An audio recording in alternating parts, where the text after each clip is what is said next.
into speaking specifically about the tax itself, then you've got to understand why these things are implemented at a government or policy level, because they have to do with human behavior.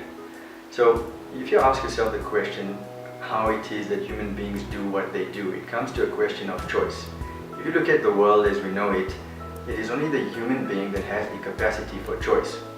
In the animal kingdom, a tiger is a tiger, it's a carnivore, and it's stuck with that nature. A sheep is a sheep, it's a herbivore, it's stuck with that nature. A tiger cannot become a sheep cannot become a tiger, so a sheep will never be a carnivore. But in terms of the human being, what separates us from everything else is our capacity for choice. And how we choose often is based on our likes and dislikes. Often we choose what we like and we avoid what we dislike.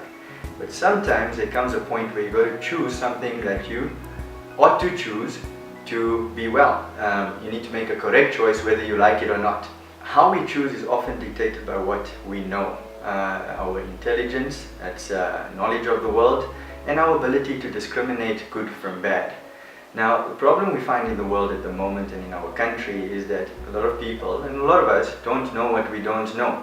So when it comes to diseases like diabetes, obesity, overweight, and the fallout that comes with it, heart attacks, strokes, etc. It's kind of like, when we enjoy the thunderstorms in Johannesburg, we see these big dark clouds and lightning, and we say, wonderful storm, where did this come from? It's so beautiful, right? Or it can be catastrophic, like a flood can happen. But long before the storm happens, water vapor is saturating the atmosphere. You don't see it, you don't feel it, you don't know about it. It's only when that reaches a saturation point and condenses into clouds that you see the storm.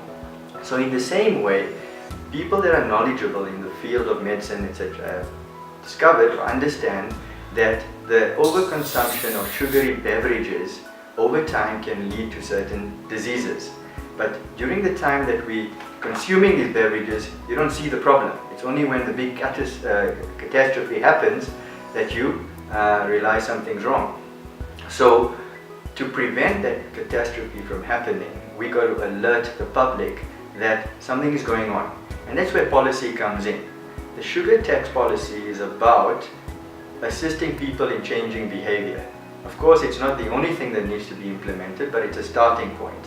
So it's aimed at getting people to reduce the consumption of sugary beverages, which contribute towards diseases that happen later. See, nectar now is going to become poison later.